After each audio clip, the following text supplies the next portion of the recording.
All right. So, so these are a few examples of residual networks. So the first one is ResNet. So ResNet is one of the very first networks that exceeded human performance in vision tasks, along with VGG and AlexNet. So it has outperformed VGGNet and AlexNet, which we have seen before for the in the CNN lecture. Okay, so here residual network is actually very simple. It has, it's a standard block that contains a batch normalization. So we have a BN followed by an activation ReLU, okay, nonlinearity, then a 3x3 convolutional layer. Then this sequence, basically the same sequence repeats. So it's actually very, very simple, and the residual connection is applied on top of these. So now we have here, another type of residual network, and this is called a bottleneck residual block. So the bottleneck residual block, it integrates information. Integrating information, of course, because we have the convolution, right? So we have a one-by-one convolution that integrates information across channels, okay? So it reduces basically the channels by a factor of 4, and this is the original network that was introduced. So here we're integrating, information over a 3x3 region. It uses also fewer parameters than the first one. It contains 3 convolutions. So we have, 3 types of convolutions. So one convolution, so the first convolution reduces, so the first convolution right here, it reduces the number of channels.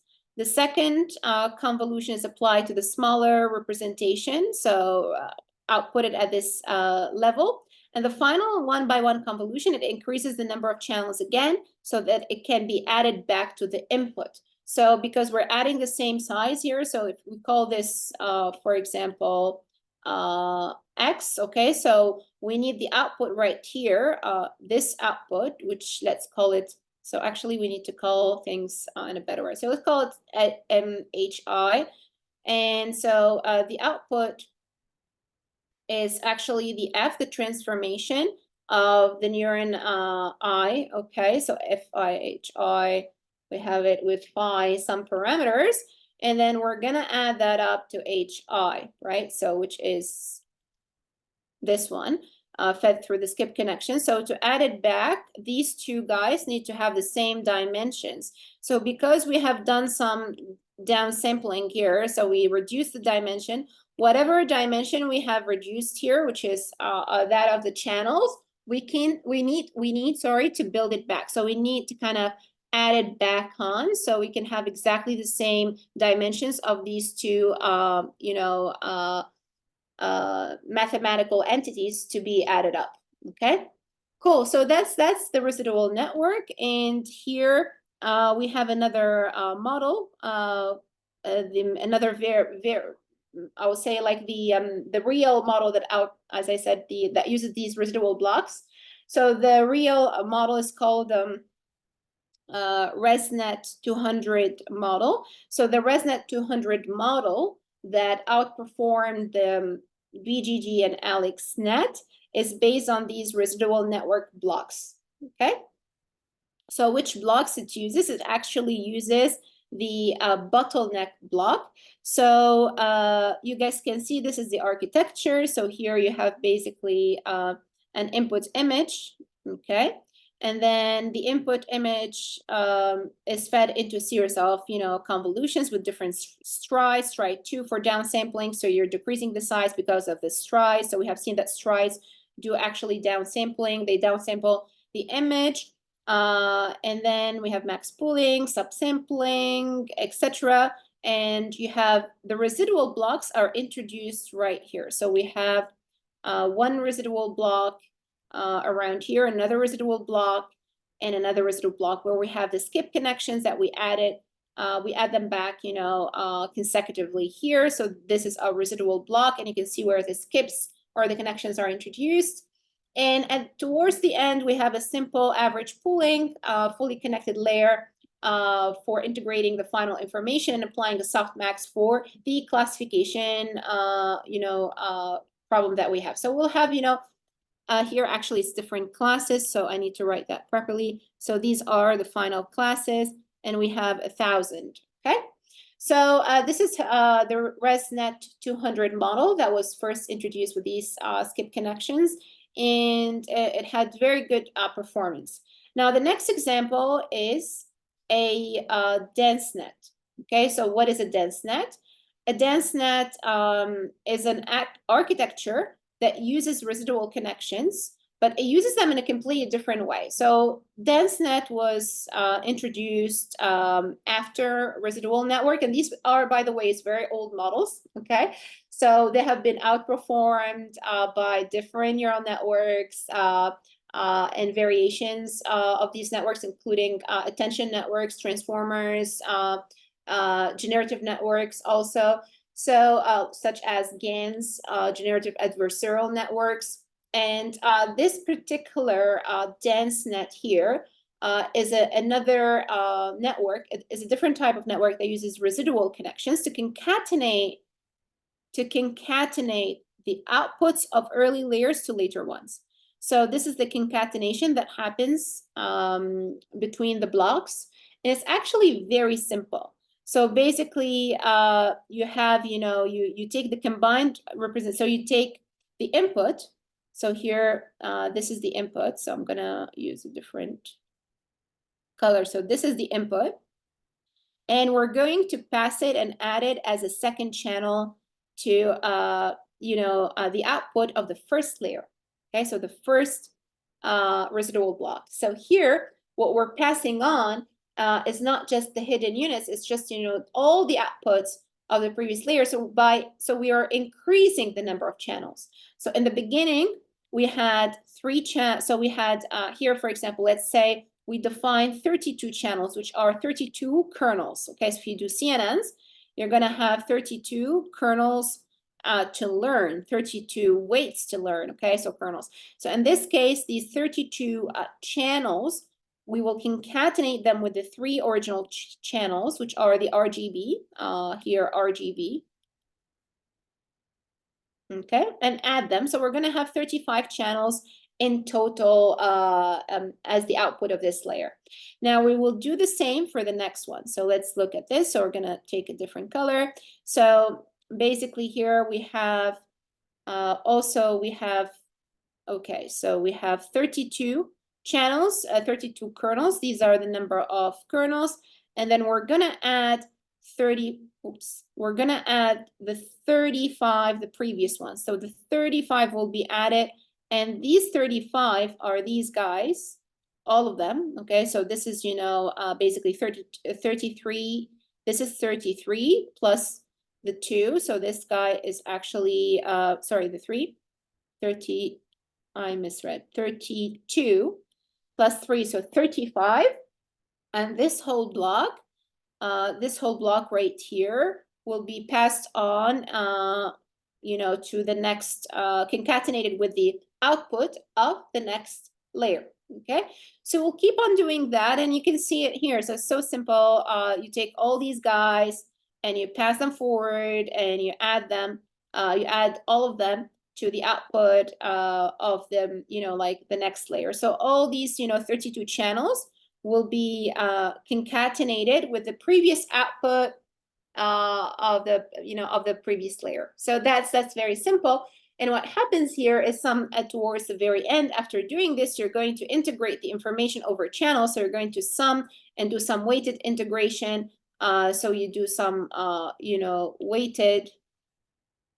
Sorry, guys. So let me write it in. So you do some weighted integration or weighted average across channels.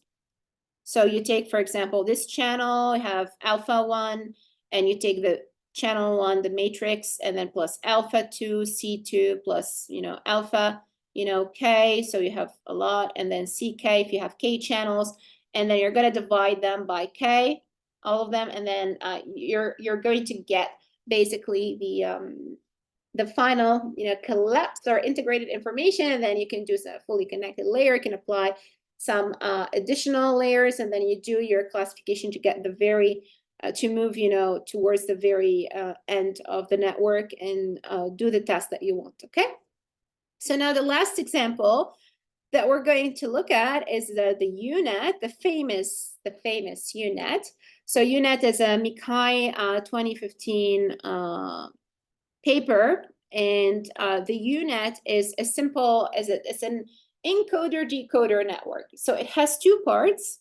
We have seen this before, so we have talked about the encoder network. Okay, so it's an encoder. So it encodes information, the original data into, or projects it or maps it onto a lower dimensional space. And we have an upsampling network, which is the decoder. So the first one is it downscales. So down scales, and the second one, which is the decoder, it upscales, okay, the data. So here the goal of the UNet is to take a medical image like this one. So this is the input image, okay, and then we want to get a final segmentation of the image. So this is, the output, the desired output of the network. So up to here, you guys can notice, are there any residual connections? Do you see any residual connections in this architecture? No. Okay, so there aren't any residual connections, but so let me first introduce this architecture without any residual connections. So we don't have any residual connections. So it's a simple or conventional encoder-decoder network. Okay, so it belongs to the encoder-decoder network family. And there is, we have seen at the very beginning that autoencoders, which are also,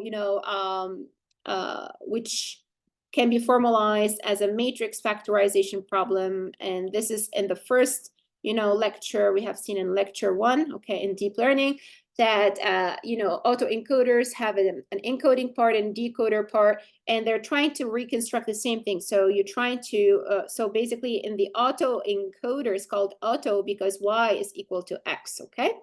And then we have an encoder-decoder network, simply, we call it encoder-decoder network, when the Y is different from X. So here we have an image, for example, and we want to generate the image of the segmentation of the tree from the tree itself. All right, so that's an example. So in this example here, we have two images. We have an input image and an output image, for example, or an output data. So let's try to write this mathematically. So first, we have FE, which is, parameterizes the hyperparameters of this encoder network, whether with ReLU, with W's, with all the weights for linear combination, the biases. And it takes as input X, okay? Now, this will give us an output right here, and let's call this output Z. So Z is equal to FE of X, and then Z is passed on to FD. So here, basically, this is passed on. Let me use the same, sorry guys, the color, so for consistency. So this is passed on to FD, the decoder network.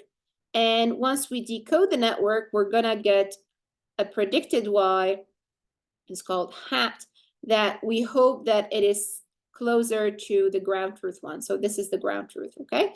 So here, this is our network, and we can see it's a composition of two functions. So the total transformation here, we can call it F, which is FD, compose FE, okay?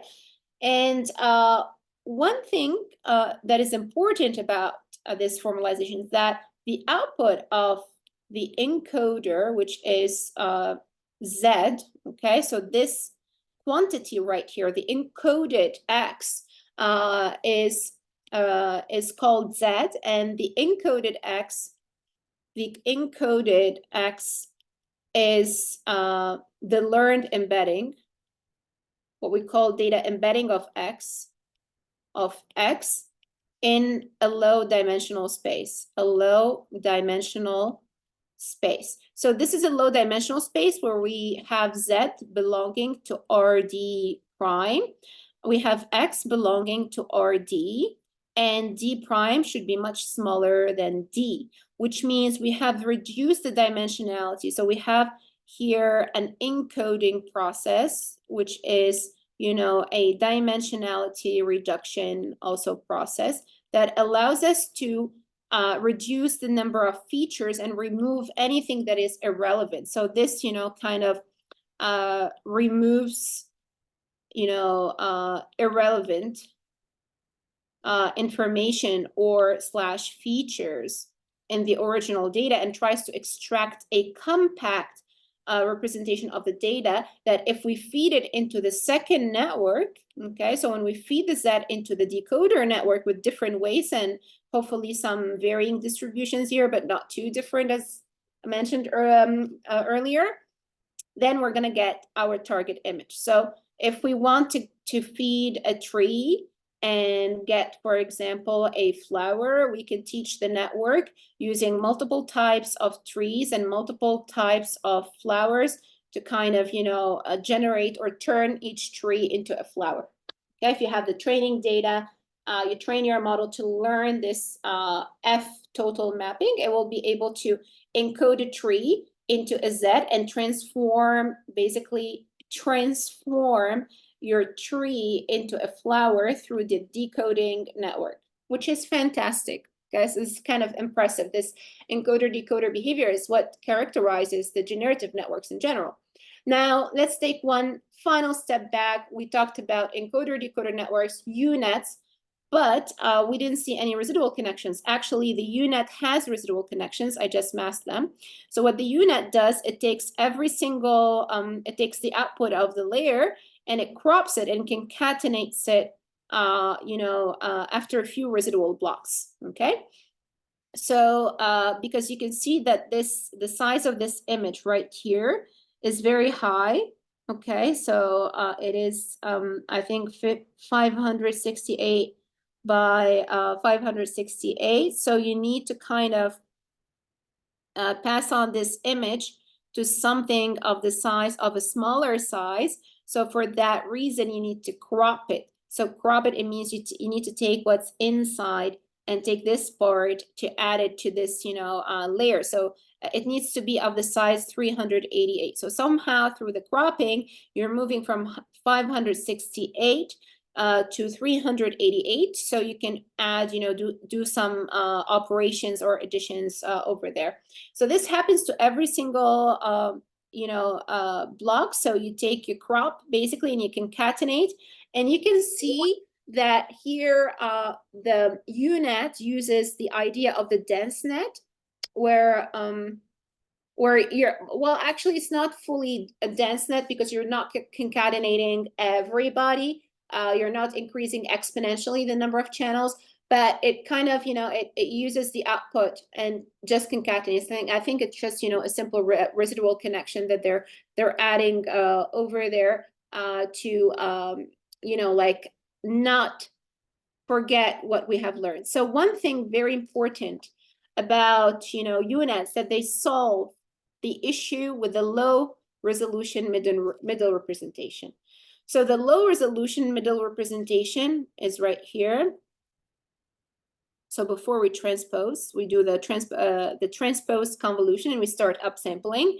So before that, what happens is that the Z, this representation, somehow cannot remember the early details it learned, you know, in the very early layers, because this Z is affected immediately by its, you know, by the previous layer. Okay, so there is a, you know, there is a forgetting kind of effect of early learned knowledge or feature or representations, okay, early learned representations. And because, you know, you forget, why you forget, because all the hidden you know, representations or the intermediate Z's that you, if you call this Z, you know, middle, so you have Z1, Z2, Z3, etc. And all of these representations, you forgot them because you kept on mapping from 1 to 1 until you got to the final dimension. So to have that kind of recalling effect or remembering the details and the representations that you learned, we add a skip connection from this layer to that one. So we take this, we can take, for example, this layer, we crop it. So you need to match the dimensionality. So you crop to have the same dimension as that, which is D prime, and you add these. So by adding that, somehow you're remembering the knowledge that you learned in the early layer, the feature representations, or some parts of them at least, and then you add them back up so you don't forget. So this is something really cool about the rationale behind adding the residual connection, that it makes you remember, sorry, let me just write it properly. Remember the early representations, okay? The early learned, because we have learned them. These are the output feature representations following the convolutions, okay? So now let's look at an example where this UNet was applied in the published paper. So first, the UNet was, it was used to do a segmentation task. So the input is a volume, a 3D volume of mouse cortex taken by scanning electron microscope. And here we have the, the output. So this is a single UNet used to classify voxels as being inside or outside neurites. So connected regions are identified with different colors. So it's a segmentation task of the original image right here. And then the last one is so interesting. You guys can see we have actually better and clearer boundaries and more details. And this is because in this case, in C, they used an ensemble of 5 UNets trained together. And a voxel is only classified as belonging to a cell if all 5 networks agree. So basically what they used here is ensemble learning, ensemble learning, okay? So with 5 UNets, you get even better results, and this was published in the paper. Great. So we've come to the end of this session. There are some exercises that you guys can play with in the PDF of the lecture. So you can download it down below the video, and you can think about the exercise first and then look at the solution later if you want to master better residual networks and residual logic. Great. So do you have any questions?